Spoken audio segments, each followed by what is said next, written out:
Hello. So before anything else, my guest this time is Angela Pearson, who is a co-host of the podcast Talking Bottom, where they discuss the 90s sitcom Bottom, sometimes with celebrity guests. They have a Fringe live show today at 3:10 p.m. with a star of a guest, comedian Lee Corns, who, as well as being in Bottom, has been in like every British sitcom under the sun. Interested? Available? Then stop listening to this and go get your tickets from the link in the description. Anyhow, welcome to Never As Funny. My name is Patrick, and this is a show where I talk to funny people and hope to God they talk back. So, as mentioned, my guest is Angela. Aside from Talking Bottom, she has an incredible career behind her as a journalist and a comedy publicist, amongst other things. She's worked for big names like Russell Howard, and she's also helped up-and-comers to get into the spotlight. Last year, I spoke to the amazing Alex Franklin, whose show Girl Code was my favorite from that last year's Fringe, and Alex is one of her clients. Angela is just electrified with passion for everything she talks about. She was an absolutely delightful guest, and again, that show is today at 3:10 p.m. This podcast episode is forever, so if you can, go see that show and come back. I'll wait. Hello, welcome back. It's tragic that that show had to end, but if you want an encore podcast with Angela, well, that's a surprise. There's one right here. It looks like it's about to start. Welcome back to the show, where I talk to comedians in the know. That's right. It's Never As Funny. It's Never As Funny. The show's it's called Never As Funny. It's the name of the show, by the way. Never As Funny. It's the gist of it. The name. The show's called Never. This is like the title music. This is It's called Never As Funny. All right. Welcome back to a brand new episode of Never As Funny. This is Angela Pearson, and you might know her from the fact that she has a 4 indentation scar from falling on a fork as a child. Would you agree that's your claim to fame? I mean, it's not something that gets noticed, to be honest, Patrick. It's something that if anyone ever says that you've got any interesting scars, I point it out, and you can't really see it anymore, but there's just sort of 4 indentations on the right side of my temple. It's frighteningly close to my eye from when I fell on a fork as a child, unwilling to relinquish my utensil as I ran away from my big brother while we'd been round the dinner table. And I distinctly remember I was teasing him because he was reading at the table and I was being an annoying little sister, saying, "You're not meant to read at the table," like repeating my mum. Put the book down. And he just did that classic big brother thing of like going to lunge at me. And I ran away I think I was either 3 or 4, and I ran away and didn't drop my fork and dropped my face on the fork instead when I slipped. So yeah, but that's the interesting scar story. It's not something people point out and stand back in shock at if they see me. Thankfully, it's not something that's that noticeable, but it is worrying it was that close to my eye. If I'd fallen any further that way, it would have been a very much more horrific story. It's a good story, though. I like it. It feels like, I don't know what it is, but it feels like there could be some kind of message in that. Don't annoy your older brother. Don't eat. Don't be eating and be unwilling to relinquish your fork. I think that's something that probably is a trait that I've carried through in life. That's great. I don't think I'll ever put my fork down in order to do battle. I'll take the fork with me. I think they'll very much resonate with the listeners to this one. So, other than falling on forks, you've got an incredibly prolific background, as well as like the stuff you're doing right now. But if someone was to ask you, "Hi Angela, what is it you do?" Or if you're introducing yourself and you're like, "My name is Angela, and I'm what's your go-to kind of self-descriptor?" Oh, well, thank you for saying I've got a prolific background. I feel like I've basically, for anybody listening who has no idea who I am, which is probably everyone, I would say now I say I'm a comedy publicist, or entertainment publicist would be what I would say, what I would answer. But previously I was in journalism, and I've always loved comedy, particularly, and the arts. So I've been in the women's mags for years, writing real life stories. And I enjoyed writing, at school. I wanted to be a writer. But how do you make money from that, right? So I went into journalism, fully wanting to sort of just gather people's stories. Now, that's the thing that I did history at uni. I've always loved unpicking, human foibles, and what always excited me about history was hearing about humans throughout the ages and their lives and all that. So that's what drew me towards journalism. And real life stories did scratch that itch for a while, but it was never really what I loved or wanted to do necessarily. So I loved actually being hands-on and speaking to all kinds of different characters. And that, I think, has informed me moving into sort of the wanting to be in the comedy world. I've always loved comedy from literally day dot. As we already said, I had my slapstick moment with my own brother when I was 3. Yes. And I always adored Rick Mayall and Edmondson's sitcom Bottom. From a very young age, I watched that with my big brother. And I mean, I love all kinds of British comedy back through, Monty Python and all kinds of sitcom, Red Dwarf, and anything that was on in the 90s, I absolutely lapped up. And throughout and since, I love a lot of, what you'd say modern day comedies as well.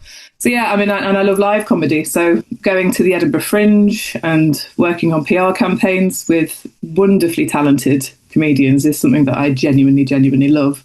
Trying to do, give them my expertise, in quote marks, on various ways to get coverage at the Fringe. I've utilised my press contacts to hopefully help people get their shows out there, get their names out there. And I started doing the Talking Bottom podcast with my 2 podcast friends, yes. Matt Brooks and Paul Tanter.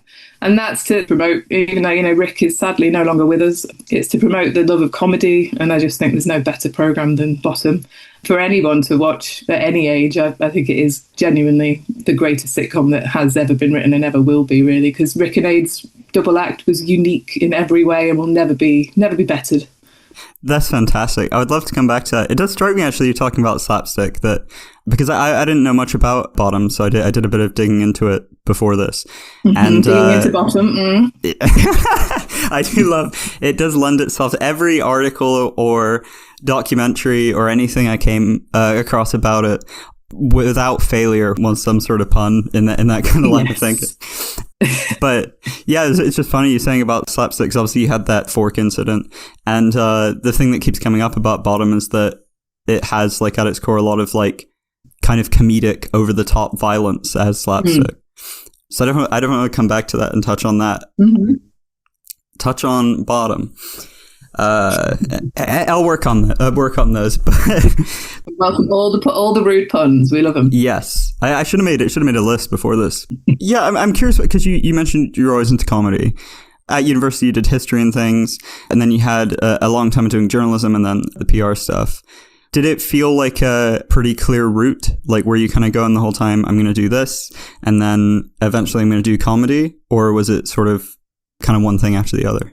Well, it wasn't a plan in any way, Patrick. I wouldn't say that I thought this is the route in. I'm going to do 14 years in real life journalism before I leap out into the comedy world. No, I was working at an agency in Liverpool, and on the side, quote unquote on the side, I was doing reviews of theatre shows and comedy, and I'd be going and watching as much comedy as I could, whether it was at the local comedy club at the time, Rawhide, in Liverpool. And Liverpudlians, I'm from the Wirral. There's a strong sense of humour running through the core of all Merseysiders.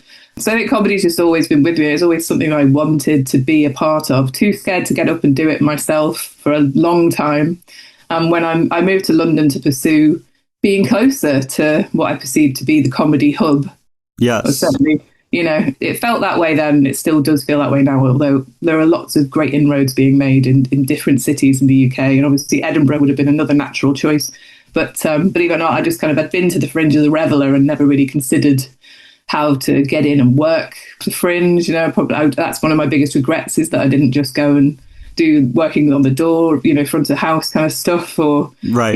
Being the press side up there when I was a lot younger. Because now when I obviously have been to Fringe, I see, yeah, of course, like there were loads of people who spent their summers doing that when they were at uni, and it wasn't on my radar back then. So no, it wasn't a plan. I think my plan to go to London was partly, okay, I'll get a job on the mags down there, and then that will mean I can, in my spare time, be trying to crack my way into doing more reviewing, hopefully, get my name sort of out there. And I was tempted by the idea of, maybe I'll start doing stand-up. And I eventually did I've only done a handful of open mics. I wouldn't in any way call them gigs. And I did do that after doing a course.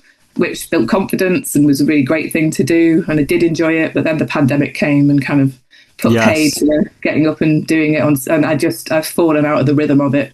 And you really do, once you've started, you need to keep yourself going and getting back up there, and you have to love it. You have to love that feeling of nerves before you get up there. And oh, absolutely. I honestly, hand on heart, I had some really great laughs. There's some really great, really fun 5 minutes. Had loads of people like saying afterwards, "You were really great, you're funny." Oh, brilliant. And I didn't have this like big adrenaline rush that I feel like some comedians have talked about having. Obviously, these were just open mics, so why would I have like a huge feeling of, oh, wow, what a crowd, But it just didn't keep pulling me back. Certainly after the pandemic, I was like, no, I'm going to go into writing more so. So I applied to the NFTS comedy and production writing, the writing, comedy and production course post-pandemic, because I thought I'll pursue the writing side and see if I could just get better at tackling sketch, obviously stand-up one-liners. And then my big ambition is to write a sitcom of my own. I think a lot of people will share that ambition, but I would dearly love to be able to have written a sitcom, even though I'm not under any illusions it would actually get commissioned and made. But in the world we live in now, why wait for someone to commission it? You can actually film it yourself. And no, absolutely. It may well never make any money from it, but you can put things up on YouTube, you can do your own things now and not wait for that permission from someone up on high. So that's another ambition that I've still got to achieve. Around the day job, it's quite difficult to find the time to write or to make the time to write. But I'm trying to edge my way in with a few more writers' credits and things like that. I got a writing credit on the Skewer earlier this year, which was a real little tick box. Yes, I saw that. A comedy writing credit somewhere. Is it a Radio 4 sketch show? Is that right? It is, yeah. It's Radio 4. I wouldn't necessarily call the Skewer sketch. If you listen to it, it's a fascinating show. It's a comedy concept album is what they call it. And it's topical, so it's all based on the week's news, but it's all done exclusively through sound bites from the week's news, or it will be merged with a particular funny setup and punch of utilising something Trump said, and it will be undercut by a very famous comedy quote or, from somebody else coming in with it. And so it will create a one-liner or a sketch using sound bites that already exist but wouldn't on their own be funny. It's a really fascinating show. You should give it a listen. It's like series 14, I think, is coming up next. Yes, definitely. Take a look at that. We'll come back to that, the sitcom thing, because we'll be sharing something related to that you've created, which is very good. I very much enjoyed that. But I'm curious about the course. It was it's the National Film and Television School, so NFTS. That's it. How did you find, did you exit that feeling like the stuff I'm trying to make now is noticeably improved than before? Well, to be honest, I hadn't made anything else before. I hadn't had whether you want to call it guts or the impetus or just the sheer sort of let's make time to do this confidence behind me to make a short film or to even comprehend sort of starting to write a sitcom script properly, and get any feedback on it. So yes, undoubtedly the NFTS comedy course, I genuinely recommend it for anyone who's wanting to push themselves forward. Yeah, and I don't mean push themselves forward in the industry particularly, but you do get to meet, you get different people coming in each week giving you advice. You meet wonderful course mates. They're all wanting to achieve a similar ambition to you. You can all encourage each other, and that's the thing that is like gold dust, meeting like-minded people is one of the reasons I wanted to do it. And doing a 5-minute short comedy film was something that was on the ambition list, but until you're sort of told, here's your deadline, here's your, they gave us a budget of just over £1,000 out of our, tuition fee that we paid, and just having that, here you go, that you've got to hand that in by a certain date, and you've got to get a crew together, and you've got to find actors, and you've got to write it, and I produced it, and, it was just amazing to learn from start to finish how to put a crew together and feed people on set and, do a risk assessment and, how do you do it? So it's the full properly, how to actually do it properly rather than, obviously you could just take your iPhone and go crazy with your mates, and film inside somewhere and hopefully keep it safe. But it was great to actually learn how the professionals do it. And it was really, really wonderful to get feedback from people who know what they're doing and just have that safety net there, really, because You know, if you've never done it before, you think you can't, and then you prove to yourself that you can. So yeah, I very much enjoyed it. It was a lot of money to do the course, so I wouldn't say it was anything I took lightly. I did save up for a good year and a half before doing it. Yeah. But yeah, it was definitely worth it. I don't regret it in any way. It was good fun, good challenge. Whether I'm pushing myself forward enough since is just a big old question mark. It's sort of, you're still out on your own again afterwards. You know, it's not like you're getting furthered in any way. Yeah. We've not all been discovered and thrown onto TV or getting, but you know, a load of my course mates are incredibly talented, and I'm in awe. I can't wait to see what everyone does, you know. Yeah, 100%. I mean, that community thing is such a massive part. I mean, I think that's one of the best parts about Fringe, which obviously has its flaws and thing, especially when you're, you know, if you're not a big name, then it's such a, you have to sink so much money and time and everything into it. Mm-hmm. But the being able to go there and just like walk into a bar and talk to some random person, and they're gonna immediately be down to talk to you about like, oh, what are you into in comedy? This is what I'm doing at the minute. I'm excited about that. Let's talk to each other about what we're doing. It is great. Yeah, I love that about Edinburgh Fringe. Like, there are so many different, and they could be in all different areas of the arts. You know, they're not necessarily comedy. They could be, you know, looking after theatre, touring shows, you know, like some massive production, or a tiny little, you know, amateurish, you know, it's a amateur, but you know what I mean? Just someone who's not got any money behind them, basically, but bursting with talent and ambition. And it's just an exciting place to be. You know, you never know who you are going to bump into and meet. Yes. And how that's going to influence you, you know, or cheer you up, or, you know, just basically think, yeah, okay, I can do this. If you're doing it, let's all just get on with it, you know? Yeah, absolutely. So speaking of Fringe, you're bringing a show there this year, which I believe you've before. Is it just once before you've done this live? Yes. So show sounds very grand term to give it. We're doing a live podcast. So essentially, Talking Bottom, we'd only ever done it in our own houses, or we did hire the occasional podcast studio if we had a guest on from the show Bottom, so that, you know, we wouldn't be expecting them to come to our living rooms to record. But yes, we did the first live Talking Bottom podcast at the Mayall Comedy Festival in Droitwich Spa earlier this year. It was the end of May. We were thrilled to be. We were on the first Saturday. We were I think we were the second show on in the Norbury Theatre, which is the theatre where Rick first performed when he was a kid. So just walking on that stage felt like magic, you know. And it was wonderful. Like, we didn't expect in any way, because we'd never done a live podcast before. We had no real idea of how it would go down. Yes. It was great. We sold out. Obviously, we were at the Mayall Comedy Festival, so we had a prime audience ready and wait to watch Rick-themed shows, you know. So not that all of the festival was Rick-themed, by the way. There were plenty of people who came and just brought their comedy and like had them on in all different, you know, back rooms of pubs. It felt very, very Fringe, very fun. That, you know, just with loads of different venues around the town, and it was all very closely linked. So it felt like a real buzz when you were walking around there, in that way that Fringe feels, you know.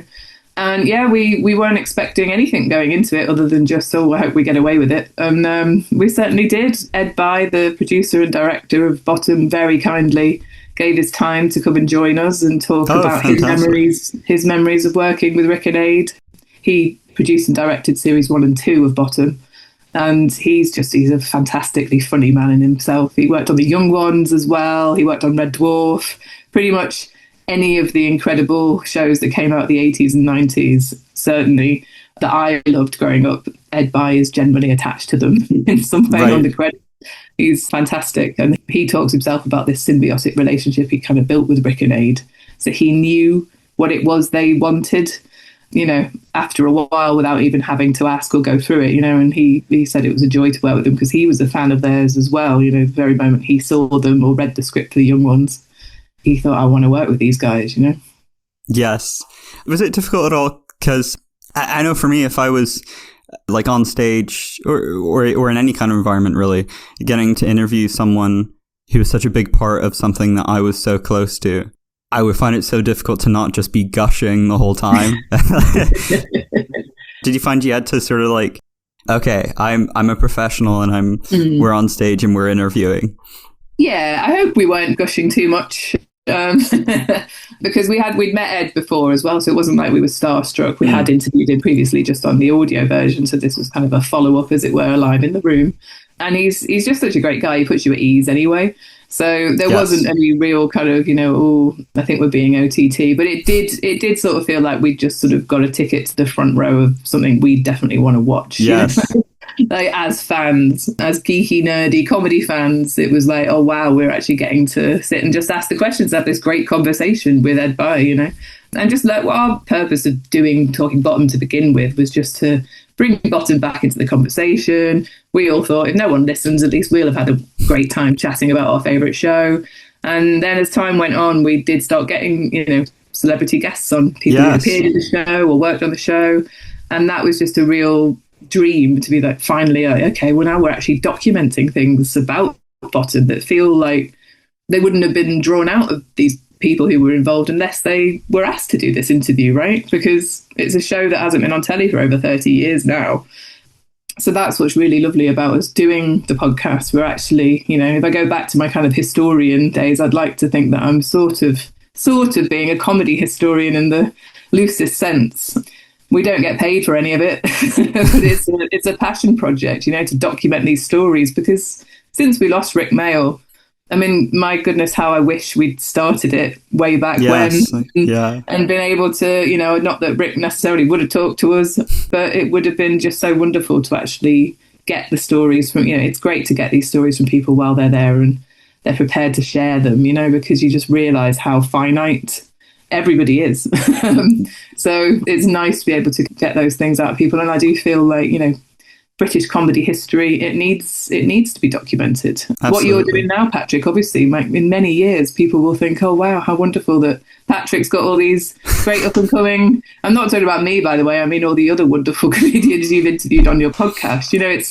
I know podcasts have become saturated, but it is an important thing, I think, to chat. And if people are interested in a particular topic, then it's nice to be able to find your niche, isn't it? And we've had such lovely feedback on our podcast from people who are just thrilled that they're able to feel like part of a conversation about a topic they're really passionate about. And that is really, really lovely. That's all we ever really wanted. And being able to do it live in front of a room is nerve-wracking in its own way, but equally, what a wonderful, brilliant thing that people still want to hear about Bottom all these years on. So we hope people are going to come at Fringe. We've got Dick Head, which, if you're not familiar with Bottom, that's the character Dick Head, who's played by Lee Corns, and Lee in and of himself is a walking, talking alternative comedy encyclopedia. Yes. He was in Blackadder, he was in The Young Ones, he was in Red Dwarf, he was in Bottom as the landlord Dick Head. So he's got some great stories, because he worked as well. When he started out, he was a compere at the Comedy Store. Right. He performed on the very first night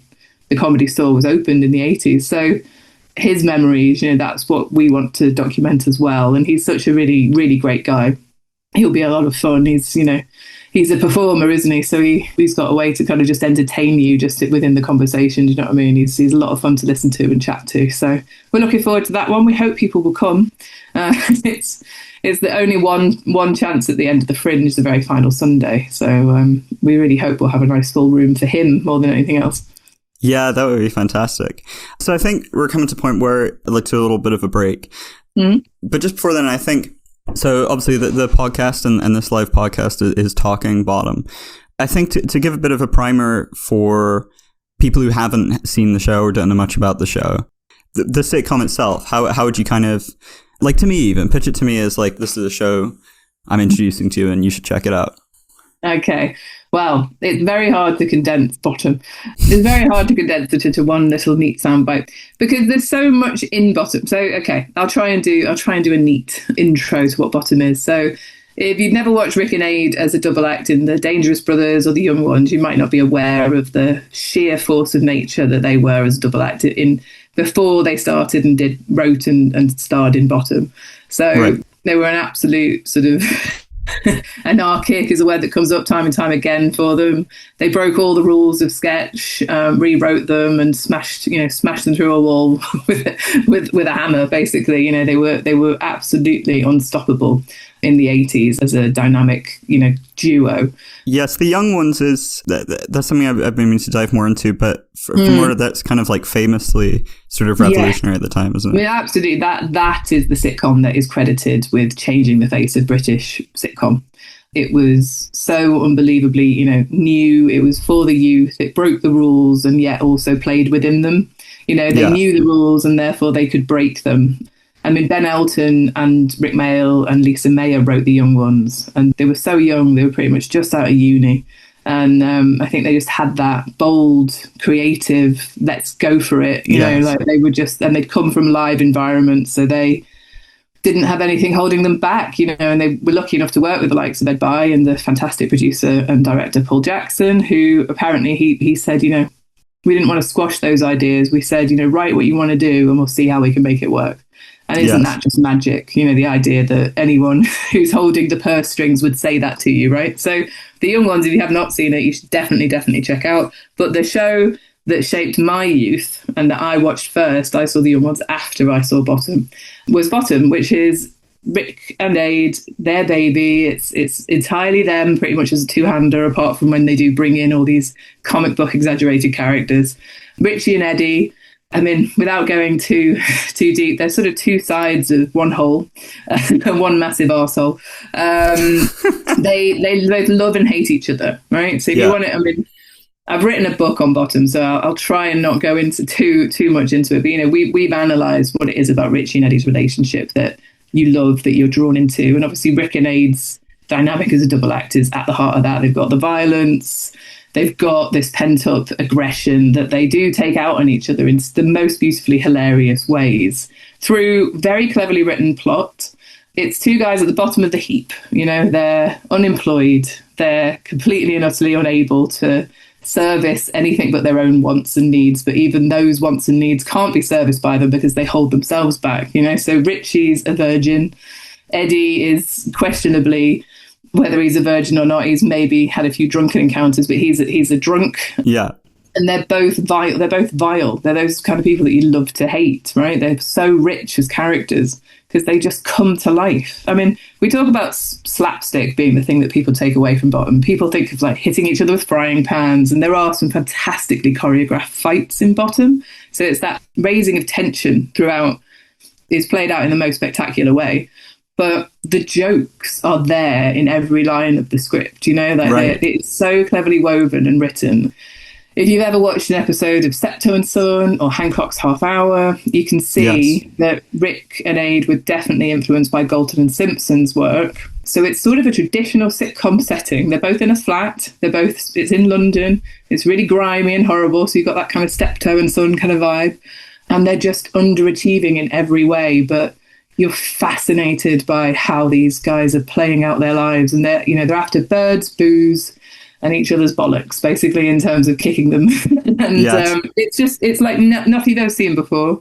Cartoon violence in the extreme, and just the most hysterical half hour I think that you can have watching TV. It was this perfect mix of cartoon violence and this traditional sitcom feel, and there's just a lot of nihilism and real dark humour running through it as well. So, there's this kind of apathy for life, that is there at the heart of them, but they're making their way through which way, and you're with them, even though they're vile personalities. You're absolutely with them every step of the way. That's fantastic. I mean, I was already planning on checking out, but you have very much extra sold it to me, I think. I hope so. Is there an episode, so again, if you're recommending it to someone, is there a particular episode that stands out to you as like, is there one that you choose to show people? Yeah, there is. I mean, I love all of them in their own ways. There's only 3 series, so it's not even that you've got a big commitment like you would nowadays, where you get told, "Oh, watch that show," and you're like, nine series, 11 series for each, hour-long episodes. There's 3 series of Bottom, and there's the live shows. There's 5 live shows and 1 feature film, right? So you can watch the entire canon of Bottom really quite quickly if you wanted to, but I wouldn't overload yourself by watching them in a box set kind of way. I would take each one and let it sit and watch them and enjoy them. But yeah, the Culture, which is in series 2, would be the one that I would show anyone who's never seen Bottom. It's a two-hander. It is just literally Richie and Eddie, and it's very much approaching the topic of boredom. Their telly's been taken away by Rumbelows. That's the premise at the top. They've not paid the rent on the telly, so it's been taken away. What on earth are they going to entertain themselves with? And there's a whole 3-act structure of how they go through. Obviously first talking about maybe we can play, a different game, and then custody pants tournament and all these kind of ridiculous things that kind of come up. And then they land upon the idea of playing chess. And that in itself doesn't sound hilarious, does it? But watch culture. And if you come back to me and you say you didn't find any of it funny, then I'll hold my hands up and say, okay, well, you don't have a sense of humour. Perfect. I just think, culture is definitely the best of all the bottoms. I think it was series 2, they were in their stride. And beyond that, in series 1, there's the Gas Man episode. That's another fan favourite. Again, I could show people Gas Man as a first and foremost one as well. It's almost just like straight up there. Can you choose between the two? I could go on and on and on, because my personal favourite is actually the pilot episode, which is Contest. And that is just, again, a more sort of boredom one. It's just the two of them. They're stuck in the flat. They're trapped, which in all sitcom, you need them to feel trapped. And the pressure and the tension just boils and boils and boils over. And it's just a delight to watch over and over again. But I watched it as an 8-year-old for the first time, and I grew up watching them over and over again in my teens. So I do appreciate that I come to it from a nostalgia point of view now when I rewatch them. I don't know how people will react to Bottom if they've never seen it before, and in 2025 they stick it on. But I hope it's something that stands the test of time, like all great comedy should. Yes, definitely. Okay, well, I think, we'll go to a break and then we'll dive a bit more into Bottom after that.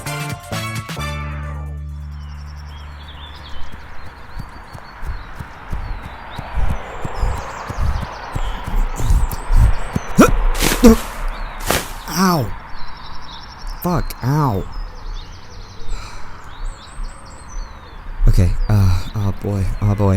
Context. Let's keep this brief. I am in a bush in the East Riding of Yorkshire. I can't be more specific. I am on the run from some people who think they're Anglo-Saxon monks and that I am a Viking concubine. I didn't pay the Airbnb for what they think is their monastery. Are we on the same page? Good, because we fucking better be. Pay attention. This is the middle section. Back to the norm, this episode. I've reflected, looked deep into myself, and discovered that I never needed to worry. Because I'm brilliant. I'm the best ever in the world at anything, not even just comedy now, horse riding, raising children, anything. I'm gonna prove it. I'm gonna tackle Angela's field, that of the comedy publicist. A week ago, I got myself hired by a fresh-faced young buck of a comedian, Maury Langford, as her PR manager. She didn't know it was my first time, but it's technically not lying, because I'm so great that my first time doing anything is the average person's 10,000th time.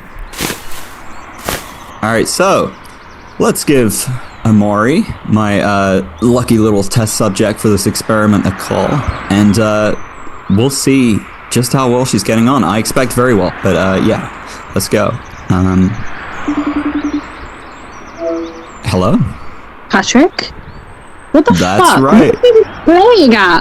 I'm not, how are you calling? Why are you calling me? Well, I'm calling you. Slow down there, partner. I know you must be doing very well for yourself, but don't let it go to your head, all right? Now... Welcome myself. Yeah, because you have literally ruined my career. What? I've been your PR guy. I've done a great job. My PR guy? Negative PR? Like, I'm not even gonna lie. I thought it was bad when you got homophobic and homosexual mixed up at that first promotion, but you told everyone that I hated the gays. I am the gays. Well, I was saying that you could say things that other people aren't afraid to say. You know, that's You told everyone right before now. I walked in that walked in. I didn't even walk in. There was fucking steps there. I had to crawl. Well, that was not my job, okay? My job was I told them that... to know that you literally are preparing things for a wheelchair user. You brought me to an inclusion show, and you told everyone that I wanted CP. CP? Yeah. Do you even know what CP is? Well, it's cerebral palsy. I mean, you're the one who said you hated it. Pornography, Patrick. You told everyone that they hated the disabled people. I am disabled. Well, I just thought, I don't know, that was at the time when I was speaking as your publicity manager. Publicity manager? You created a lovely Instagram account for me, right? Yes. Yeah, Lovely. beautiful. Yeah, let's hear about that. Full of you plugging your podcasts. Well, I tip. As I scratch your back. back. You scratch. Yeah. You Yes. promised me that all of my trips would be covered. This big charity that you created for me. What have I gotten out of that, Patrick? Everything. I mean, success. I got an octopus dildo. A fucking dildo made of tentacles that you literally delivered to my front door. Well, no, I took some money off the top for sort of like... Off the top? We didn't raise that much money, Patrick. You spent it all... Why does an octopus dildo cost you 60 fucking pounds? Okay, first, we don't need to say what it was. Separate. I'll cut this bit out, but if you could send that to me, that would be great. But I mean, you want me to send that back to you? You think that hasn't gone straight into the bin? What? That was really expensive. Lots of people donated for that. That's literally fraud. You committed fraud on my behalf for your own personal gain. Well, for our gain, okay? Because remember, I'm talking about that. No. I'm talking about that, Patrick. One of the things that you have fucked up on royally, I told you in private about my domestic abuse situation, that I'd now acquired an iris worker. And you go out there and tell a crowd that I'm supported by ISIS. Okay, that I will. I'll hold my hands up. That was a minor blunder. ISIS? No wonder I fucking bombed. It was a minor issue. Okay, but that didn't go well for you. That's not on me. Okay, I set that up for you. And yes, ISIS isn't a great group of people, but they've got a big audience. Okay, so in a way, I actually helped you out a lot. I don't think ISIS wants me. I'm not exactly fighting fit, Patrick. Well, everybody needs a promotional... Okay, look, we're getting a little off track. I mean, the point being... You're linked right now. I thought you were stuck with Sarah. Sarah, that didn't go well. We don't need to talk about that, actually, because I think she's trying to find me currently. So... Where are you? I am a lovely, lovely guy. Okay, that's the point here. We all make mistakes once in a while. But overall, it was a great move overall. No, Patrick, honestly, when I asked for an agent, I didn't think he'd have more fucking brain fog than I did.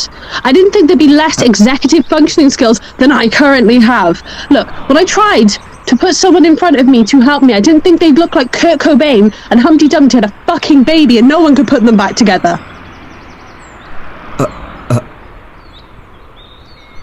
What? I think we're done. You're fired. You have literally ruined my entire career. You created posters of me saying that I had killed comedy. You put on your podcast that I'm going to fucking... You even took the ISIS joke. You went ahead and saying that I bombed comedy so hard.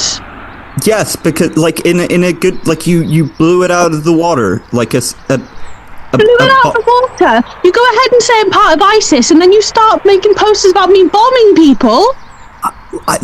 In hindsight, these things add up in a way, but again, PR, all press is good press. Like they say that, right? That's the thing. That's the thing I say because I'm a PR guy, and I know these things that people say. You know what? I'm calling the police on you. I swear, you've just scammed me out of money. You scammed people out of money. You've created 4 feasible lawsuits against you. What is wrong with you? We're done. I'm not having this conversation. Wait.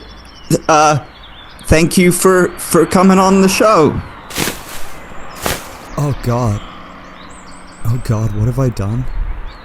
She's right, Amari's right. I can't do PR. I can't do anything.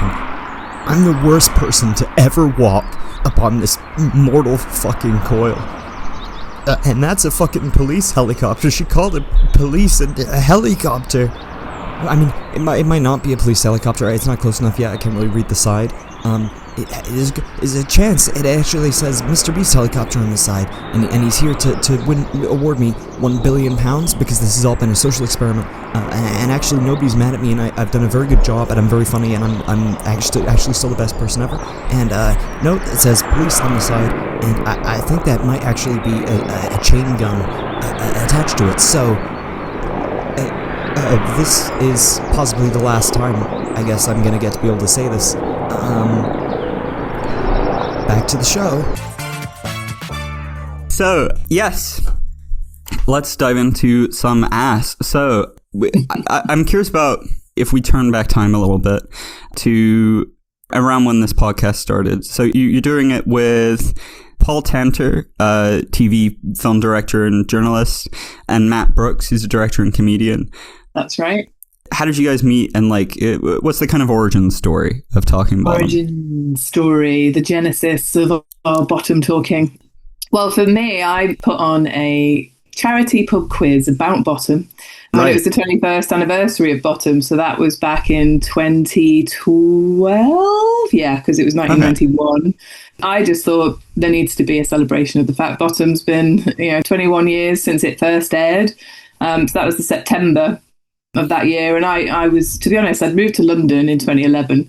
And I wanted a part of my I want to do comedy. I want to do stuff about comedy in my spare time. Was to spend that spare time doing charity pub quizzes about various sitcoms that I loved. But the first one I did was Bottom. Yes. And Matt came along to that quiz. I just used social media to advertise it, and at that time it was literally sort of Facebook and Twitter. So I don't think I've ever actually asked Matt how he found out about the quiz, but he came along. So he's obviously a big Bottom fan, and then he had worked with Paul on several films prior to that, so he knew Paul. And when there was the Rick Mayall convention, after sadly Rick passed away, the first year anniversary of Rick's death, there was a Rick Mayall convention in London that I didn't organise, but I was invited along to do the quiz portion of that, and I brought Lee Corns, who played Dick Head, with me because he'd been my quiz master very kindly at my quizzes. So it sort of became an amalgamation of that, because then I met Paul through Matt, and we were all just basically Bottom fans. And to be honest, we didn't strike up a huge, regular meetup kind of friendship at that point, but we were sort of friends and online and in Bottom groups and all that kind of nerdy stuff. And then it was Paul's idea to start a podcast in 2018. So I got an inbox on my Facebook that said, Matt and I are thinking of doing a Bottom podcast, and we want there to be a bird involved. And we can't think of anyone else who knows more about Bottom than you do. Without context, would you like to be involved? So how could I say no? So what a wonderful invite. The most bottomy bird they knew. So yeah, it was Paul's idea to do the podcast. And at the time I thought, we'll do series 1 and we'll just talk about it and it will fizzle out maybe, who knows. And then here we are since 2018 when we started. We haven't been putting out an episode every week in all that time or anything like that. And we have written the Talking Bottom book in between as well, because from what we gleaned from all of our podcast episodes and chats with the cast and crew, we thought, well, should we pitch a book so we can put everything that we've learnt down in print, basically? Because, of course, audio is a wonderful way in which to get across your ideas, but it takes a long time for everyone to listen back to every single episode. So we wanted to have, it's like write the book that you'd like to read. Yes. And we thought there's never been a book, sort of celebrating Bottom. So it's Talking Bottom, a guide to the cult sitcom. Very sadly, I can say at the moment we're unsure as to what the future of the book is. It was published this year by Unbound, who was also, they were taken over by Boundless Publishing, was their new brand, but they sadly have gone into liquidation. Oh. Literally last week. So we're wrangling with what to do next. We need a new publisher, and there are unfortunately a lot of our original book backers have not received every copy of their book as yet, which is a shame. It was a crowdfunding, Unbound was a crowdfunding publisher, which is a great way to get the book out there in the first place, and obviously get a commission and get it made. Without people backing it, it wouldn't exist. So we do feel very, very upset that not everyone's actually received their copy yet, but we're going to do all we can to make sure that the books that are in the warehouse get out of that warehouse and get to everyone who bought it. Absolutely. I mean, it was back in 2021, so people have been waiting a good 4 years. So it's been a wonderful thing to write the book and get it out there, but it's been tarnished ever so slightly by obviously the difficulties the printing industry, do face very sadly. I mean, having worked in print journalism, I know that the writing's on the wall for a lot of publications, but right, of course. it's a shame, but we'll see what happens. Hopefully we'll get a new publisher, or we'll figure out a way forward with it, because the feedback we've had so far on the book has been really, really, really positive. So we're proud of it. And that was, as I say, that was a big baby that we had to push out. And now we're doing a new series on Rick Mayall's characters. So we've talked about Bottom, and we've gone over Bottom in minute detail every single episode, and the live shows and the film. And we've obviously interviewed cast and crew. And we hopefully will do more of those kind of interviews with people who we haven't spoken to yet. But yeah, this year we're doing a series just focusing on Rick Mayall's other characters beyond Richard from Bottom. And that's a real joy certainly for all of us to do. But I love so many of Rick's characters. So it's great to actually do deep dives into, Rick from The Young Ones, and Drop Dead Fred, and Flashheart from Blackadder, and the New Statesman's Alan Bastard. I mean, Rick was so prolific in his career. He was taken from us all too soon, but he really did do so many. I mean, for one person to have, a big hit is usually, what you aim for in your career, right? And Rick had success after success, and it was down to him, I think.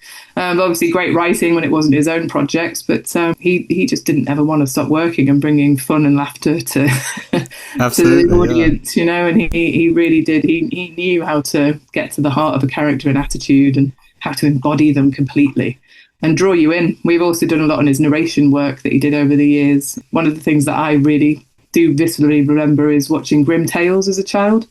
Yes. You might not have seen that, Patrick, but it's all on YouTube, and I would highly recommend that to anyone who's Grim their Tales. children's stories. Yeah, Grim Tales, obviously based on the Brothers Grimm stories, but it's Rick as a narrator with wild hair, and he's sat in this fantastic chair that comes to life. It's all, and there's animation that plays in through it. Oh, brilliant. He was such a fantastic storyteller. So for audiences young and old, Rick always just engaged his crowd, and there's no secret to me as to why people love Rick Mayall. And it's 11 years since he died, but the love for him is still so strong, because he gave so much of himself to every performance and every character he ever had to embody. And that love continues, because the laughter he gave to the world, it's not gone anywhere, thankfully, because it is recorded and we can rewatch it. Yes. I think it speaks volumes, really, of you mentioned with the podcast and with other things that it came out of a place of passion, that, you didn't start doing it going, right, we're planning a marketing success here. You did it because you loved it. But it's fantastic that that's resonated so much. Yeah, as you said, you're able to crowdfund a book off that you've got these live shows, getting the chance to speak to people who actually worked on it or starred in it. It's pretty incredible, really, that it reached out to that many people. Yeah, we didn't expect any of it, I don't think. It was not a plan. Yes. But we're also not surprised by it, because there is a huge amount of love and affection for Rick. There's an appetite for still talking about someone that you it sounds sort of over the top, but, someone that you grew up with, they stay with you. Absolutely, yeah. If you've watched those performances and they've influenced you and made you happy, through laughter, I know it's a parasocial relationship. I only met Rick as a fan a handful of times, and every time that he did, he was always on. He was always ready to perform and give fans that moment of magic. But it wasn't like I knew him in any way, shape, or form. But you want to thank people who've given you that kind of laughter. Yes. And our way of keeping Rick's memory alive, and Bottom in particular, to be celebrated, because it is often The Young Ones people talk about as the seminal sitcom that he was in. And we do love The Young Ones, but it wasn't our show, our generation. We're slightly behind the generation that was The Young Ones. So for us, it was Bottom. And, well, if you want to read our book, we delve into why we believe it is the world's greatest sitcom. The Young Ones is fantastic, and Rick was the star, and Aid were stars of two fantastically industry-changing sitcoms as far as we're concerned. Absolutely, yeah. What was it like? You mentioned that first live show before the upcoming one at the Rick Mayall Comedy Festival. What was the experience like of doing that? Because it's quite a big shift from, obviously, but from doing it, in a room with a couple of people to doing it live, no editing, with a big guest star on stage in front of an audience. What was that like? Did it 100% go great, or were there moments where you felt a bit shaky and kind of, this is a new scenario? the actual playing out of it all went great. The build up, we prepared, we sort of planned that we'd always plan our questions, and because it's a live interview, so we knew the parameters of where we were going. We played live clips in the room, which was a new and wonderful thing to share in the room live with an audience of Rick and Aid fans. So that was something that we knew would resonate with people in the room, but just to hear people laughing at the classic clips that Ed had chosen as his favourites. And even I was watching the audience and hearing the audience, of course, when the lights went down and the clips played. But I looked over at Ed Bye a few times, and he was genuinely laughing. Like, he was genuinely still laughing at those moments. And it was just so lovely. And, me, Matt and Paul were still laughing as well. But because you can't help but watch some of those clips, and when it's the fight scenes, and even though every punch and every way it's going to land, and certain lines and how they're delivered, like it still makes you laugh, even though you absolutely know what's coming up, which is the magic, I think, of because there are shows that I loved growing up, and I don't necessarily do have those exact same reactions. So that was the difference, I guess, was that we had that live audience, and we didn't really know how it was going to play. But I think we were preaching to the converted in a room full of Rick fans. It was the Rick Mayall Comedy Festival, so it was just, we hoped that it would go as good as it went, and it went even better, really, because Ed made it a joy. He was so easygoing to chat to. He was great with his answers, and we did a little quiz at the end, and we brought one of the audience members up to be on Ed's team, and they were battling it out against me and Matt, and they won. They did beat us. And that was great. People heckling from the audience with answers, and we had a bit of it was very nerdy, but a bit of a group quote along on a couple of memes and things like that. But it was just so joyous. Yes. So joyous that you had a room full of people who were all, and maybe not all, but majority knew Bottom inside out. And that is just what I hope we can manage at Fringe. Obviously, we know it'll be a very different crowd up there because Edinburgh, it's huge, isn't it? There's over 4,000 shows happening on any one day. So we're prepared for it not to necessarily be that kind of same atmosphere and sold out crowd kind of feel. But for the first ever one, we couldn't have asked for any better. Obviously there was some nerves before we went on, but it's not like we were having to think about a choreographed, performance in that way. We had our little clipboards and we had our questions, and I hope we, translated to the crowd just basically that, we were trying to ask questions that maybe they would want to ask. I do think maybe next time we'll open it up to the crowd to let them ask some questions as well. Just the technical side we were a bit worried about, whether we'd be able to capture that audio. So we're opening in Edinburgh, we'll have some roving mics and we'll be able to do that and get the crowd involved in that way. Yes. And lastly, some questions that maybe, not even between the three of our heads have thought of, And that's what's special about being in a live audience, isn't it? You want to feel that you're involved in the conversation. And a lot of the feedback we've had from our podcast is, it's so nice. It feels like I'm sat listening and, wanting to join in, but, hearing a conversation with my mates, and that was something we didn't ever really envisage, because we're all fans of the show, and therefore us battling out our opinions on things. I know when I listen to podcasts, sometimes I want to dive in. Yes, give my tuppence worth, and that can actually feel frustrating. So I'm glad that people enjoy hearing us, thrashing out our opinions and what we think about the show. And the live part of it was wonderful, and I hope it goes well at Fringe. I hope people come and enjoy it, and I don't know how many more we'll have up our sleeves in terms of a live one, but it's great to try it and see that works, because it's fascinating that people are prepared to part with their cash to come and sit in a room and watch a podcast be recorded, essentially. So I hope we'll have more clips and things like that for Lee to comment on, because that brings it to life a bit more in the room in a way that you can't do on an audio podcast, really, in the same way. The visuals help. So, yeah, we hope it goes well. Fingers crossed. I hope you can come down. Can you, Patrick? Are you going to be in Edinburgh on the final weekend? I've been desperately looking to see if I can make it work, but annoyingly, I'm not going to be able to make it Fringe in person this year, That's a shame.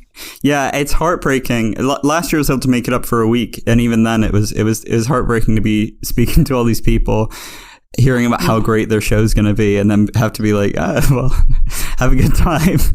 Yeah, well, the great thing is people do tour. Yeah, they do tour it, or they do London afterwards. That's the brilliant thing about a lot of great Fringe shows. Obviously, not all of them can they? But you can still catch them. Like, the point of Fringe is to hone a show. Yes. And then see where it's going to go after that. That's what's wonderful about Fringe. I've got major FOMO this year because I'm not there all month. Yes. This will be the first time in 3 years I've not been there for the whole month. And I do already have a lot of regrets, but I will be there for the final week and get to actually do. I mean, I've never done a show, so that's a new challenge, even though it's just a one-off date, it's a new way of entering, and I'll be flyering for the first time. Right, yeah. On the outside of the marketing bit of it rather than the PR side. I'll be doing the PR side as well in the build-up, but it's definitely very different to obviously be on the ground and actually interacting with people and handing them a flyer and, seeing whether they can come along. And I know from just being on the receiving end of that, like how hard going it is for them. Yeah.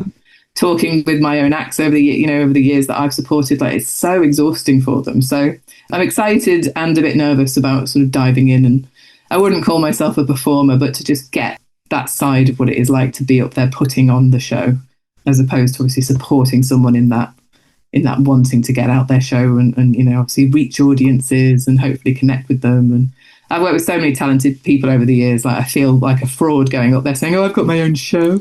Like I'm doing a live podcast. It's not it's not in any way on a par with any of the people I've worked with in the past, because they're so amazing to put on a whole hour of what's come out of your brain. Whereas we're up there to celebrate what's come out of Rick Mayall and Ed Edmondson's brains and Lee Corns' career over the years, you know what I mean? And that is wonderful in its own way, but it does feel like I'm cheating a little bit to be like, "Oh, I've got a show." Like it's not. It's not so much that, but it's going to be great to do a live pod up there. I'm so pleased that we can do it. 100%. I mean, that's very true though. Even outside of Fringe, but especially with Fringe, almost everyone I met up there, or even on this, when I'd be speaking to people who were, professional touring comedians, and I'd be talking to them about, they'd be like, "Oh, well, I've been all over Europe and now I'm doing Fringe." And I just feel like such a fraud. And it's crazy hearing them say that, because like, what do you mean? This is your job. But at the same time, it is kind of reassuring. I think I never fully trust people who have absolutely no qualms in this industry. Yeah, I think a little bit of nerves and feeling like, you've got to find your place, you're finding your space. Because, I mean, the hard thing is that no one's going to go up and everyone's going to get the Fringe that they imagine, right? So it's taking a huge brave step, to just see what's going to happen, and not hopefully not get too bogged down in what you have to make happen. And actually, the wonderful things that might come out of it that you never even imagined is the excitement of doing Fringe, right? Oh, 100%. And that's why I loved going to Fringe as a reveller in my 20s, was just that excitement and feeling and discovering someone new, and they might not even be new. They've probably been slogging away for the best part of 7 or 8 years before they've even taken up, like a debut hour. They feel ready for Fringe. There's such a pressure that people put on themselves for Fringe. And I feel that deeply and I understand it. And like, I hope that, if they can just, as a PR, it's like, I never wanted to necessarily be in PR, but being in comedy PR, I've always liked the idea that you're helping people achieve their dream in that way, but obviously also trying to like manage expectations. And it's very, very tricky because it's such an intense month. So I do really, really want to support and, make it the best it can ever be for anyone, you know what I mean? But it's magic when they do get a 5-star review, and there's like, you get, "Oh, we've got a wonderful pull quote and we can use this on the socials," all that sort of thing. But then it's hard when then maybe they haven't had something that they maybe wanted out of a piece, and that's always difficult to manage, isn't it? But that's it, you're putting yourself out there and it's a big, big risk. It's part of the excitement, but it's also, you got to take the negative as well as the positive, I guess. But that's why in the end I didn't really like reviewing, because I never liked being the having to give any sort of negative feedback. I'm like, these people are slogging their guts out. They're so talented. They're doing it. Who am I to stand in judgment, But it's so important to get feedback. So I'm not slagging off any reviewers whatsoever. What they do is really hard as well. I did reviewing one week at the Fringe in 2018, and I did not sleep. I did not sleep. I saw too many shows for starters. I didn't want to miss out. And but I was up to like 4 a.m. trying to bash out the reviews, getting up at 7:30 in order to finish off, and then going out and watching more shows again. Like, it was crazy. And it's quite lonely as well, because, you're going from show to show. It's, all you've got on your mind is, what am I saying about this? It's quite it's intense from the reviewer point of view as well. So it's that, hopefully everyone just understanding everyone's human, everyone's trying to achieve something here, and hopefully a supportive feeling is what I love at the Fringe. It's what I've found at the Fringe. I've never really felt that people are getting, sidelined in a way that's really horrible, but of course it's so expensive. Yes. And for all the want in the world, like it's a huge output that, you know, anyone is doing going up there, even if you're on the free fringe, you know, just the accommodation issue, all of that. It's very, very difficult to navigate and come out with a sunshiny, positive attitude at the end of it sometimes. It's so draining, but mostly rewarding, I would like to think, for everyone. Otherwise, why would people come back year after year? Yes. I often say it's literally the best place on earth to be in August at any. If I could choose anywhere, I want to be in Edinburgh. Oh, definitely. I mean, yeah, it definitely are obviously a lot of problems that potentially are increasing over recent years of funding and things like that. But even so, the fact that it exists is so fantastic because, again, with the show, I've had the opportunity to speak to a couple like more international comedians who've come to Fringe, like a lot of Americans who've over there are already touring. For them, it's such a huge deal to come. And it's also an opportunity for... Last year, I spoke to this comedian, Gaby Lucas, and she was saying that one of the things that makes comedy or doing comedy in the UK so great is that it's even with the price things like Fringe, it is so much more accessible in terms of, you know, you could have not done anything before. And if you can scrape the time and money together, then you can just go up to Fringe and do a show, or you can find an open mic. Whereas in the US, it's a lot less. Comedy shows tend to be a lot more strict on, like, they have a headlining act, and then you have to kind of prove your place to get on as a support act for that. Which, if you're new to comedy, then how do you prove your place in that? Whereas here, you can really just dive in. Yeah, absolutely. And that is part of the excitement and the thrill and, as you say, the draw for people from all over the world. I mean, it's the biggest arts festival in the world. Yes. That is just, it's thrilling to be any part of it, you know? And I hope it continues. You know, there's lots of flaws, there's lots of problems with it. And obviously it's grown and grown and grown over the years. You know, you think back to the, you know, obviously I wasn't alive at the time, but, you know, the inception of the idea of the Fringe Festival, you know, it's such a powerful thing that was born out of, you know, creativity and the ambition to want to perform your show, right? To anyone. Yes. And why couldn't we just get the back room of a pub and be able to put on a show and get an audience, you know? And that is what I hope it never, ever loses, you know, because yes, there's lots and lots of, you know, the bigger venues now and everyone's clamoring to be on the program for the bigger venues, you know, but actually the most magical is when you're in the little back room of a pub. Yes. Might be a curtain separating you between the bar and the guy on stage or the woman on stage with the mic, and you can see an act that just absolutely blows you away, you know? Yes. And it's, you know, book it, pay what you want on the door, and, you know, that feeling is really special, and I think I'd hate for it to ever be lost. 100%. So we're now getting to a part which is a shame, really, because I have a strong feeling this could easily be like a 6-hour podcast where I keep asking you questions. No, absolutely not. It's difficult for me to stop. I kind of want to pick your brain on everything. If it were fully up to me, yeah, we'd be here for a few months while I make you walk me through each year of your career. But earlier you mentioned your diploma from National Film and Television School's comedy writing and producing, and you wrote and produced a comedy short film, which I'm highly going to encourage everyone to go and watch because it's very good. I made some notes on it, which I might mention to you. Please do. I'd love feedback. Yes, we're gonna play a clip of that. But before we do, would you like to kind of introduce it a little bit, how it came about, and kind of what the sort of synopsis of it is? Yeah, happy to. It's called The Death Knock. Now that, if you've never sort of been aware of journalistic terms, that is a term that is very, very freely talked about in journalism, and it's a horrible thing. But I had to do it in my early 20s. It's where you go and you literally have to go and knock on the door of the house of someone who's been very recently bereaved and ask them to share quotes, ask them to share the story, basically. Give you photos of the person they've lost.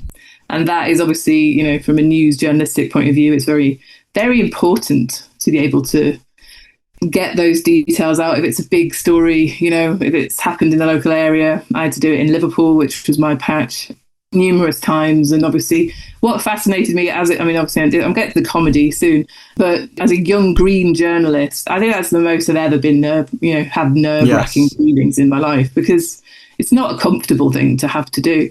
But what was so incredible was a lot of the time when you did knock on the door of someone who's recently had something pretty horrendous happen to someone they love, it was fascinating how many people said, yes, please come in. Yes. And they were, obviously, it's a tricky one morally because they're in the throes of very early stage grief and not necessarily always knowing whether they should maybe talk to the press. But most of the time they do. They want to get across what it is about that person that they loved. And they're not just headline and this is my favourite picture of them and, all that, please use this one, all that. And that felt like an important thing. And anyway, but it was hard going. And one of the reasons I jumped out of journalism really was because it didn't sit right with me, having to do that kind of thing over and over, even though I was glad it was me maybe in some instances rather than someone maybe a bit more hard-nosed doing that. But I was so green and nervous and young, and I got thrown into this world of the real life magazines ultimately. So that was the inspiration behind the Death Knock. So the premise of the teaser, which is the Death Knock as a short film, is that there's a young journalist kind of basically on her first day, pretty much, or her first week. Jenny Jones is what I've called her. And she's, very nervous going up to the door and having to knock on to sort of ask this woman to talk about her husband who's been struck by lightning. So I've gone for a kind of comedy element in the sketch, obviously, and it's all exaggerated. And, will you sell your story? And this woman, instead of being bereft and being, the kind of widow that you'd expect her to be, she's like glamorous. She's dressed up. She's actually, ready to tell the story.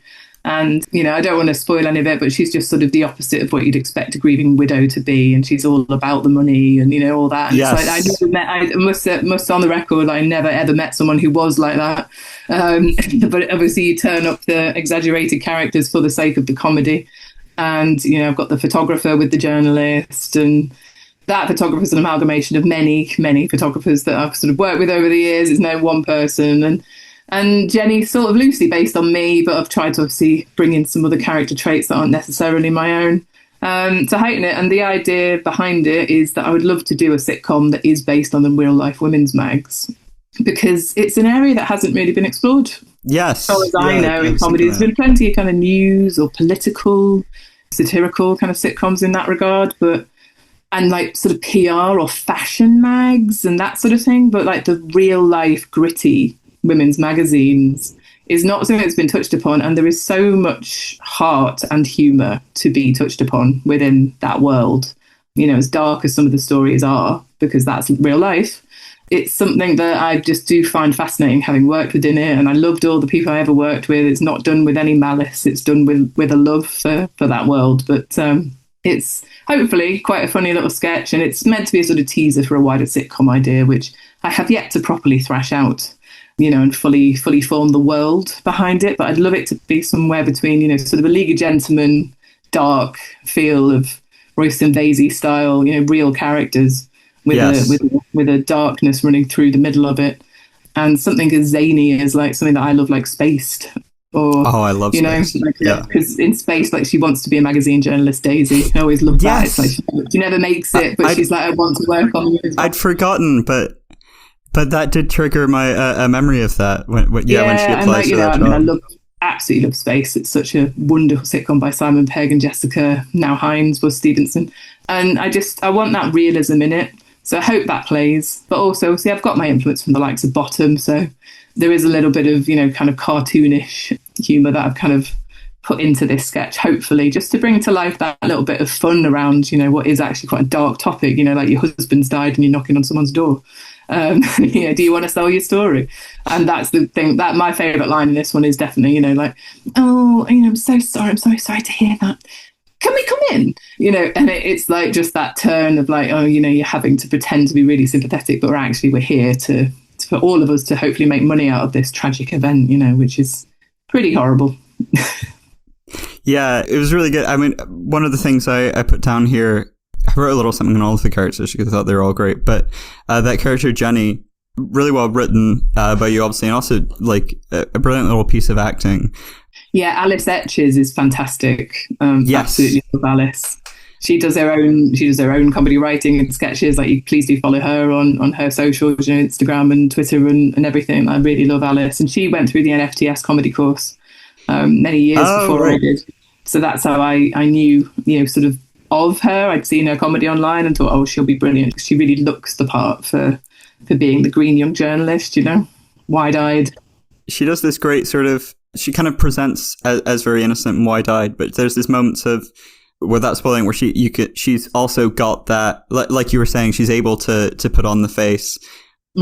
Yeah, I don't want to spoil it because it is very good.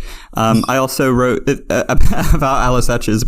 My first two notes on it were, the first one was, it looks fantastic, because it does. Again, if you listen to this, please do go watch it as well, because it just looks like it could be on the BBC or something. But yeah, my note after that was, Alice Etches as Jenny has a killer fucking bob, which is true. She does.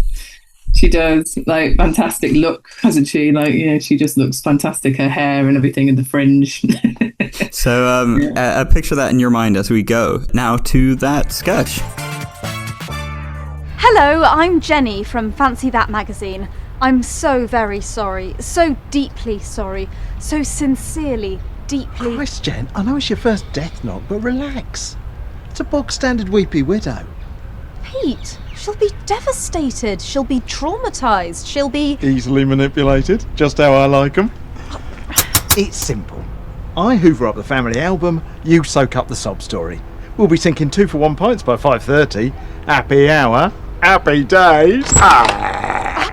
Hi, I'm Fanny. Jenny! I'm Jenny from Fancy That magazine.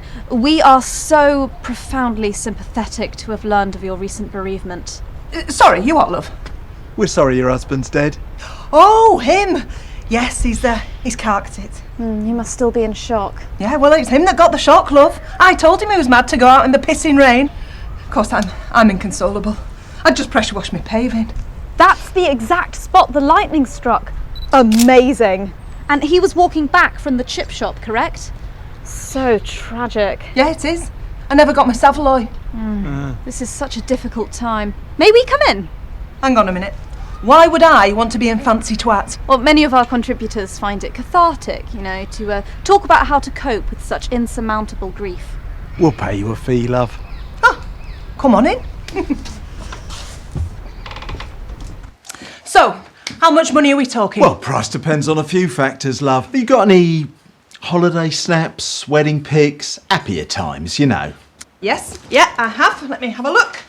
Ah, here we are. My beloved Cliff. Pride of place. And were any images taken after the incident? Well, I didn't get a close-up of him burnt to a crisp, if that's what you mean. Oh, no, shame. That would nothing have been too ideal. graphic. Was his clothing left in tatters? More detail, more value. Detail? Oh, I see. Well, I can check his undies for skiddies. Oh, no, Tar. I mean, that's an image not even our readers could stomach.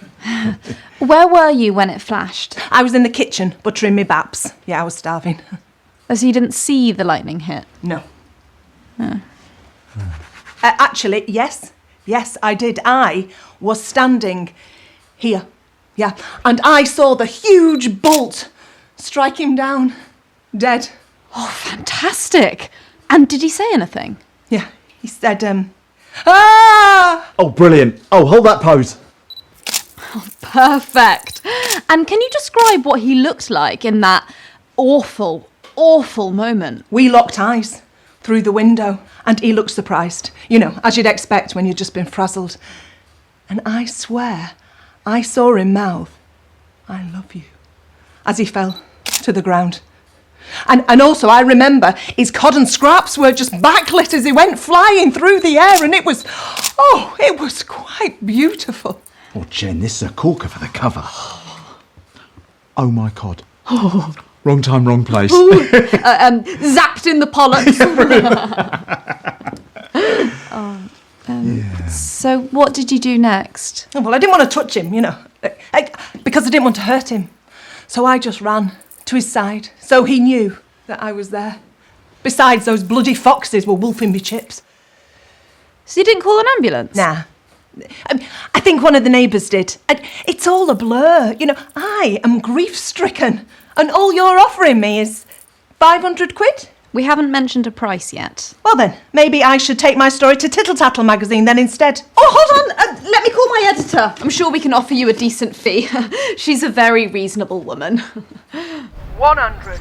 Top offer. No wounds, no one But gap. lightning struck her husband dead. The I chances don't give are... a monkey's chuff. Sign her up, or you'll be signing on. Okay, so our budget is limited, but we can guarantee a substantial fee if you sign our contract right now. How much? £100. 200. 100 and And I'll get you a sausage supper. Where do I sign? Pudding can be on me. They've run out, you piss pants, love. You daft bastard! I told you not to come back before tea time. You've just cost us 100 smackers. You were lying. I wish you had been deep fried on your way back from the chippy. Now that's a cover line. Oh, come on, Jen, it's a done deal. Why let the truth get in the way of a good story, eh? Sign her up, or you'll be signing on. That's lovely, I'm loving this. You know, if you want more stories, I've got tons. I've got a damp patch in my bedroom in the shape of Anton Dubek. What about something for your health horrors? When I had my eldest, he came out bum first. So my vag is actually bent sideways. You see? I can show you if you don't believe me. Take photos. Here, show some. Come on, when was the last time you got your mouth around a sausage? Come on. No, hold on. I've got something better. Bolt out the blues, yes.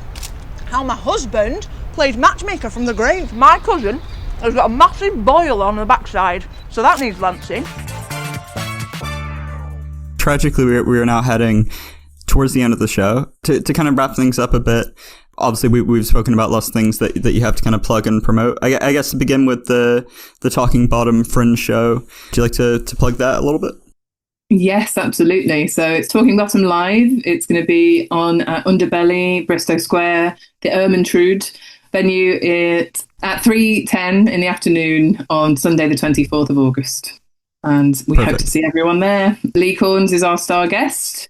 It'll be me, Paul and Matt interviewing Lee about his memories from working from, he was one of the first alternative comedians to break through in the 80s, and he was a comic actor as well. You'll recognise him from Red Dwarf as well as Bottom and The Young Ones and Blackadder, and he was actually in Grange Hill for many years as well. Yes, and Doctor Who. Yeah. He played Mr. Jeff Hankin, one of the teachers in Grange Hill. So everyone recognises Lee's face, even if they might not necessarily know exactly where from. He's one of those kind of actors where you're like, oh, I know that guy. And he's brilliant. He's a brilliant storyteller in himself. And Sean Locke credited him as one of the comedians he saw at the Comedy Store that inspired him to do comedy. And, what greater accolade can you have as your comedy inspires, it is that you're standing on the shoulders of giants most of the time in comedy, in any of the arts really, or any field, isn't it? And I genuinely love talking to Lee. He's such a nice guy, as well as very, very funny and entertaining. So hopefully we'll have a crowd for him at the Fringe on the very final Sunday. You can get tickets from underbellyedinburgh.co.uk or go on the edfringe.com website and look up Talking Bottom Live. I'll drop all those in the show notes. Yeah, that's brilliant. Yeah, fantastic to have Lee there. And the book as well. I'm not sure if it's in. You mentioned you have some sort of publishing issues with it, but sadly, yes, we've run into issues with the book in terms of it sold out on the very first day of publication. Right. Wow. It sold out on Amazon and Waterstones and everything, and we don't even know if everyone who ordered copies on there actually got those orders fulfilled, because I won't go into the ins and outs of our publisher, but when we got it crowdfunded, just to mention, it was backed within a week. It was fully funded within a week. There was such an appetite for it because of the love of Rick and Aid and Bottom, not because of us. So hopefully we'll have a publisher for that soon, or we will self-publish it. So all I can say is please follow us on our socials, which are at Talking Bottom on your X and your Instagram and your Facebook, because we will be doing an update as soon as we possibly can. We want to make sure all of our book backers get their physical copies of the book as soon as we can get hold of them from the warehouse. There may be some spares. So please do follow us and inbox us, I guess. And in a few weeks' time, maybe we'll have a way to get any of the spare copies that are left out. And we might have a few in the back of our bags in Edinburgh on the ground, because we got some author copies, Yes. that we'll be willing to part with because we want people to read it, We want people 100%. to get them. So maybe you should just drop the address of the warehouse and sort of subtly imply for people to kind of go there and go ahead. It literally, the news broke literally. I don't know when this is going out, Patrick, but the news literally broke on the very last day of July, pretty much first day of August. So we're hoping that we'll be able to deal with the distributor at the warehouse and somehow get them out. But now that Boundless have gone into liquidation, it just complicates matters because, of course, those books, they belong to our book backers, but there's going to be costs involved and there'll be legalities to jump through. We don't know whether we'll be able to actually just get them out of the warehouse or not. Right. So yeah, maybe we do need to load up, a van and go and smash the doors in, Eddie Hitler style,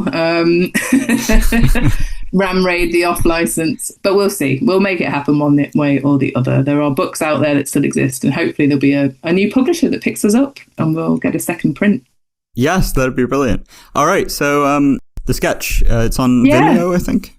Yeah, absolutely. I've got the Death Knock is on Vimeo. I should put it on YouTube. I just don't have my own YouTube channel. I should sort that out. But yeah, just look up the Death Knock, Angela Pearson on Vimeo, and you'll find it if you would like to watch it. Hopefully you enjoyed it. And I do welcome any feedback, and definitely check out Alice Etches and Marie Blount and Jim North, who are all stars of the show, as it were.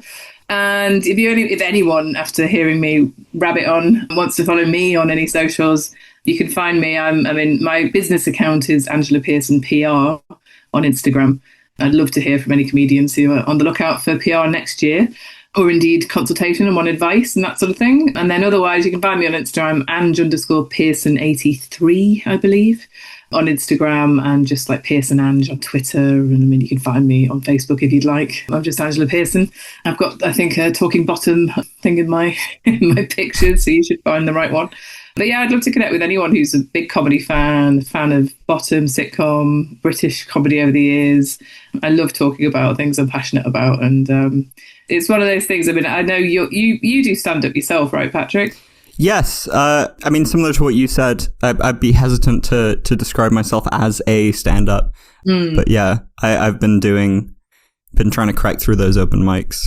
Yeah. Well, that's where everyone starts, right? So I know my previous teacher, it's like, you are a stand-up, you're doing it, don't doubt yourself, right? So that's the first thing I'll say to you, Patrick, like you're doing stand-up comedy, even if it's in your spare time and you haven't earned any money from it, that's what you're doing. And that's a really special, wonderful thing to have a go at, I think I genuinely am pleased I made myself finally do it, Oh, definitely. May well go back to it one day. But I enjoy the writing side of it as well. So it's just great to explore yourself on stage, isn't it? In that way of, where the laughs land, what material are people connecting with.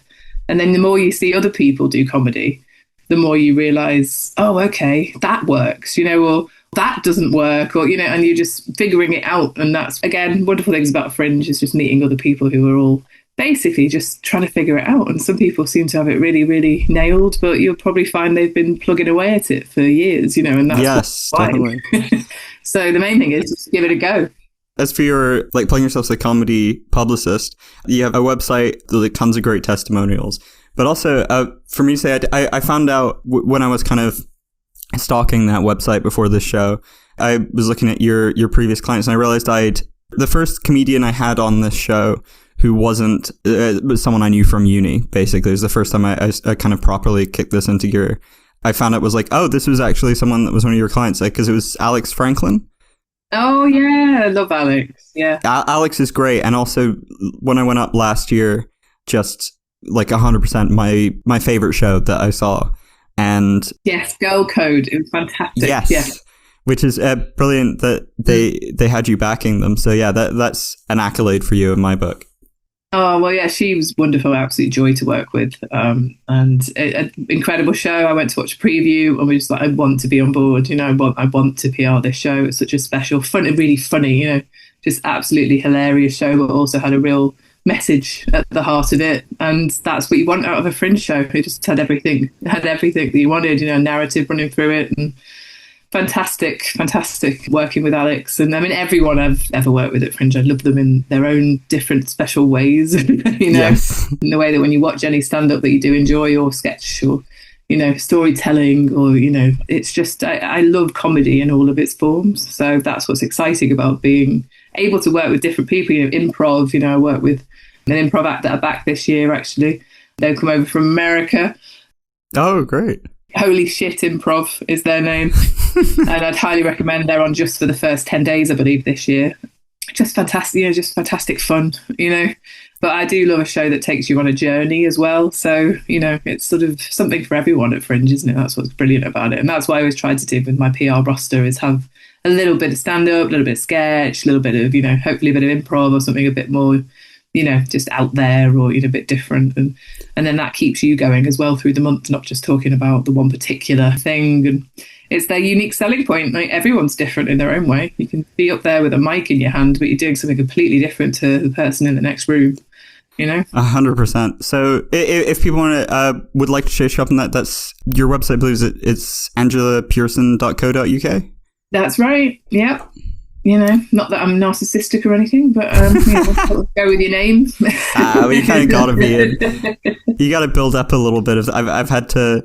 There's multiple moments when I've been trying to find some success in this field, where I've had to go. Okay, I can't keep. I can't.